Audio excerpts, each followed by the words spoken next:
സഹോദരന്മാരെ, ഇയാള് പറയാണ്, ഇയാള് ലൈഫൊന്നും പറയൂലേ, മൂപ്പര് ലൈഫൊന്നും തെളിവിനെടുക്കൂല. പ്രസംഗത്തിലെടുക്കൽ അത് ലൈഫാണ്. ഇയാൾ ഇവിടെ ഒരു ലൈഫ് പറഞ്ഞ് കേൾക്കണോ നിങ്ങൾക്ക്? ഇയാള് റസൂലുള്ള വരുമ്പോ എഴുന്നേറ്റ് നിൽക്കാൻ പാടില്ല എന്ന് പറയുന്ന ഒരു ഹദീസ് ഉദ്ധരിച്ചു. സുബ്ഹാനല്ലാഹ്, നിങ്ങൾ മനസ്സിലാക്കണം, നമ്മൾ ആരിങ്ങളും നമ്മളെ സാദാത്തുക്കളും വരുമ്പോ നമ്മൾ എഴുന്നേറ്റ് തക്ബീർ ചൊല്ലുമല്ലോ. ഇത് മൗലവിക്ക് തീരെ പിടിക്കാത്താണ്. കാളനെ കാണുമ്പോൾ തക്ബീർ എന്നാ മൗലവി മുമ്പ് പറഞ്ഞത്.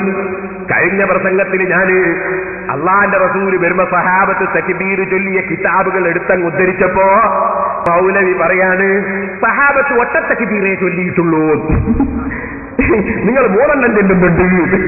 അപ്പൊ 1 തൗഹീദും 3 ശിർക്കുമാണോ മൗലവി? എന്താണ് നിങ്ങൾക്ക് പറ്റിപ്പോയത്?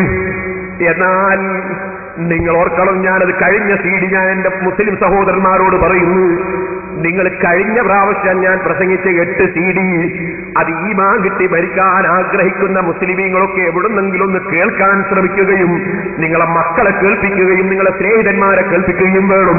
കാരണം എന്താണ് മുജാഹിദെന്ന് പഠിക്കാൻ അത്രയും കാര്യങ്ങൾ ഞാനതിൽ പറഞ്ഞിട്ടുണ്ട്. ഇനി ഞാൻ നിങ്ങളോട് പറയട്ടെ, അതാ മൗലവി ഇങ്ങനെ മുട്ടുമടക്കേണ്ടി വന്നത്. എന്നാൽ അദ്ദേഹം ഇപ്രാവശ്യം വന്നിട്ട് പറയുന്നു, അള്ളാന്റെ റസൂല് പറഞ്ഞിട്ടുണ്ട്, നിങ്ങൾ അമുസ്ലിം സഹോദരന്മാര് ചിലരെ ബഹുമാനിച്ചിട്ട് എഴുന്നേറ്റ് നിൽക്കുമ്പോൾ എഴുന്നേറ്റ് ഞാൻ വരുമ്പോൾ നിൽക്കണ്ടെന്ന് റസൂലുള്ള പറഞ്ഞിട്ടുണ്ടെന്ന് പറഞ്ഞു.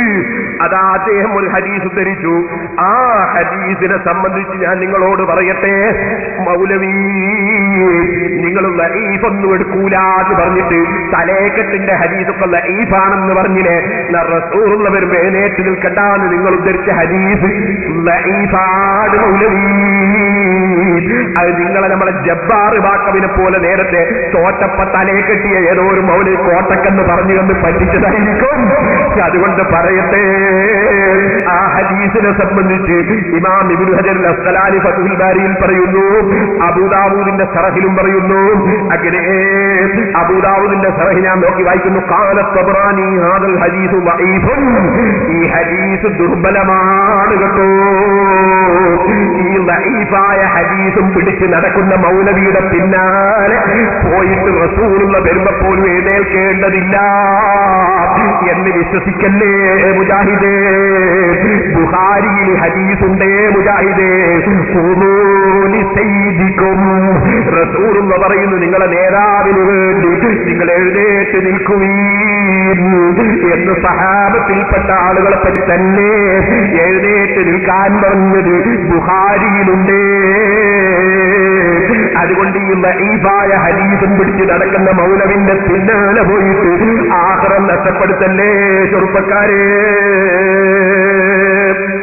ഇനി എനിക്ക് പറയാൻ